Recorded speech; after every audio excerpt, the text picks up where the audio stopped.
All right, it's it sounded very Barry White-ish.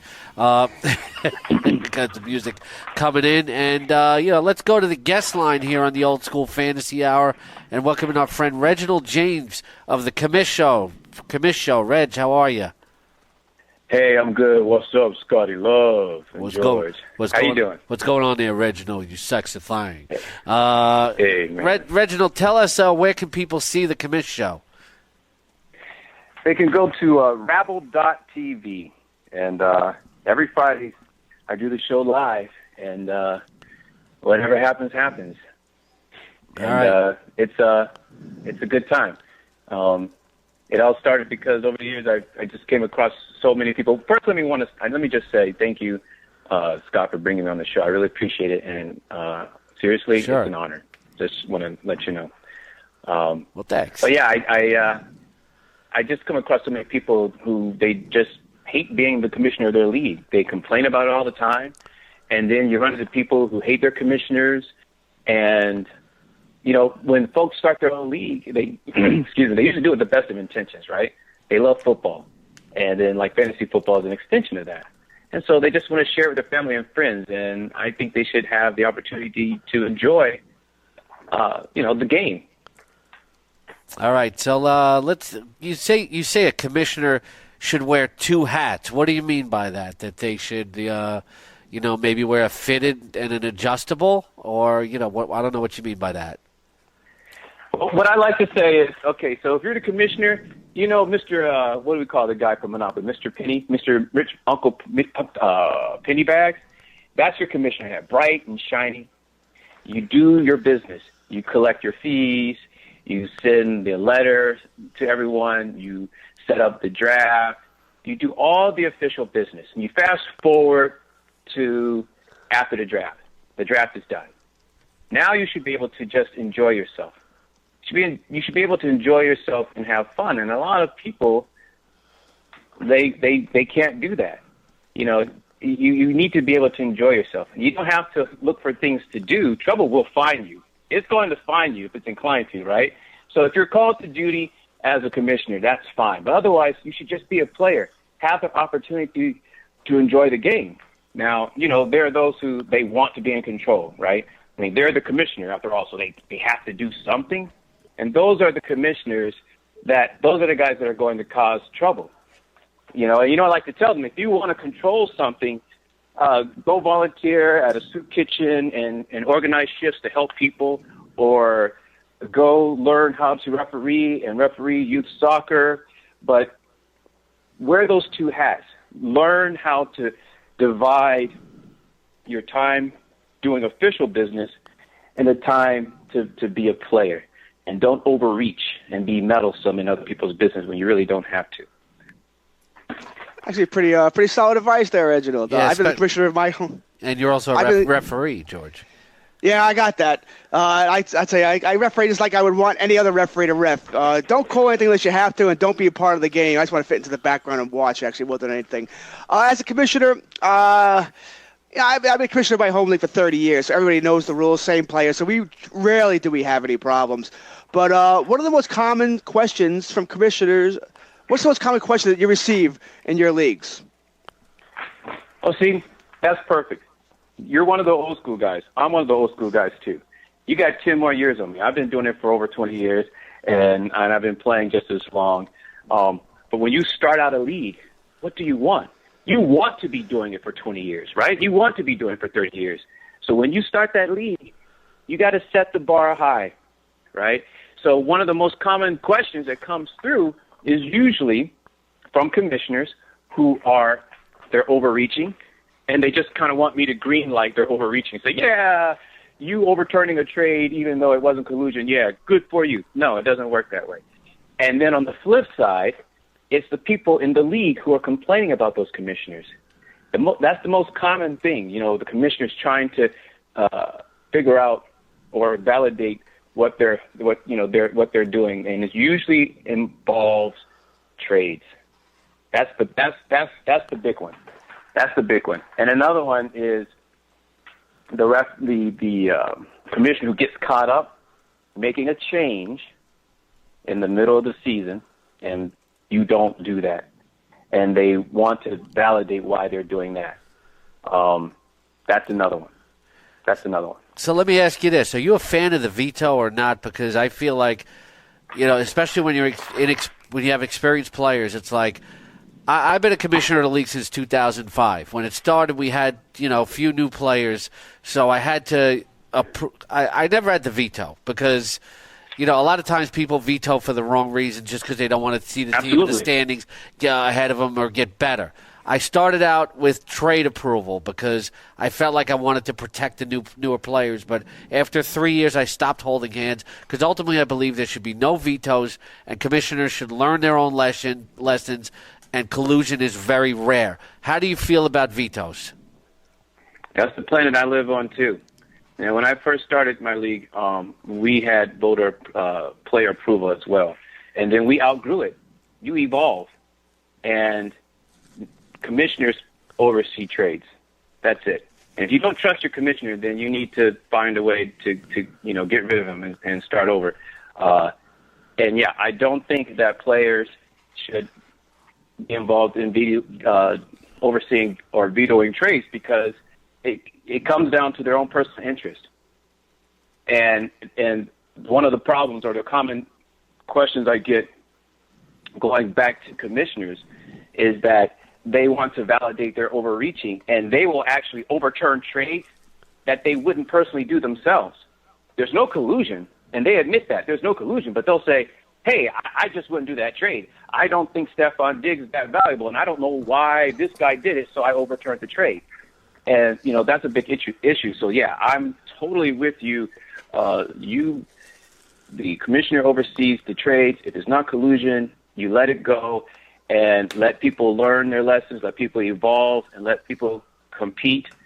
I keep my nose out of the business. Keep your nose out of the business if it's not collusion. And I think that's important.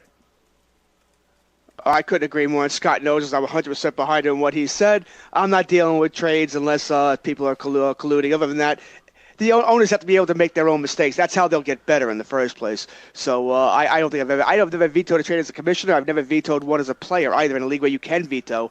And I don't like those leagues either. But, during a season, there are always going to be disagreements, arguments, debates, whatever. What do you think is the best way to handle these such problems? Take the high road. CC everyone. Do not send an individual email to one person when discussing a dispute, because you never know when you're going to be accused of showing favoritism or showing a bias. When everyone is happy and everyone is winning, you're just like everyone else. You're one of the guys, right? But when things start to go bad, and especially when money is involved, all of a sudden the things you've been doing for weeks or months or years, all of a sudden come under suspicion. So you always want to make sure, and it's unfortunate sometimes. It's unfortunate that, if you're a commissioner in a league with a bunch of people, that you have to watch what you say, you have to watch what you do. But that's what you signed on for. And I think what's important to me on the show is to help new commissioners especially. Because oftentimes I don't think they understand that you actually do have to wrangle people. You have to have people skills. And some of us are better at it than others. It's a game, but there is some work involved sometimes. You hope there isn't a lot. But, you have to learn how to deal with personalities, because oftentimes what goes on in fantasy leagues is just a reflection of what happens in real life. Greed, jealousy. Right? Well, yep. What league management services do you find, make things smoothest for commissioners? Because I think all the league management services have something to offer. I feel ESPN, if you got to rush through things or you're new to it, is pretty good. CBSSports.com is, if you want to get what you pay for, there's very few mistakes there. NFL.com is cool and sleek. I think it's underrated. It's got it's got the videos and the bells and whistles. I do prefer ESPN for posting league management. Yahoo's ultra simple, I think. for a lot of people. And then you even got real-time fantasy sports for some of the comprehensive players. And then my fantasy league is great for like the really experienced player. Yeah, the last one, that's absolutely true. And it's funny you said sleek describing NFL. It is. It's sleek, and it's almost too pretty for me. My anchor league is Yahoo, and Jake, not Jake, but you'll get this. You'll know this one. Remember Sandbox? Because we're old school guys here. Remember Sandbox? Yeah, but you know what? I never played on it because I was actually working at Sportsline USA back then. Oh, yeah. So I started out in Sandbox, and Sandbox was swallowed, or maybe think of a better word than that, but it's Yahoo. Yahoo took over Sandbox.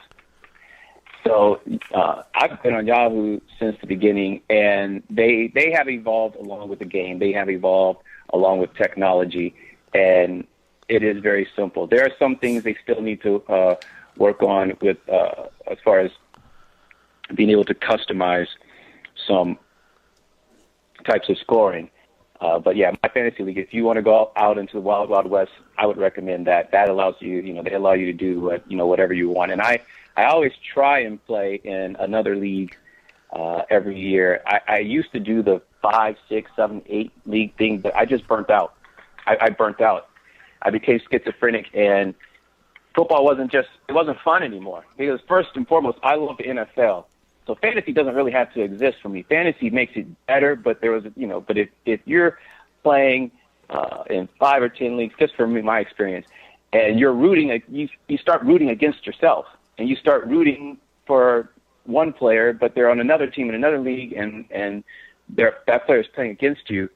But anyways, to the original question, yeah, the customization I think is important. So if you are experienced, you might want to float over to my fantasy league, but I have a bias to Yahoo because I was there originally, and I have to say I've never really had any issues, and they've always been good with moving along quickly with the times. I can't complain about Yahoo, so I would always, if you're a beginner, I would recommend Yahoo. Younger people, and they like the slick, shiny stuff. Yeah, we can go to NFL.com. Yeah, real quick, though, before George asks his final question, though, I do a show, the Fantasy Hall of Fame Hour, where I talk to notable people in the fantasy industry. We had David Hirsch, one of the founders of Commissioner.com, on, and people can listen to that on demand here at FNTSY Radio. The Commissioner.com engine was really the one that set the mark for the industry. When Sportsline bought them, they still use that Commissioner. A lot of people worked off that framework. Yeah. Is that something? Is that what you would recommend to folks? No, but I'm just saying about the history. I think a lot of people have pull like the framework of the original Commissioner.com, engine. George, what's your final question? I guess as Commissioner, tell me some of your the craziest fantasy football league problems, issues that have happened.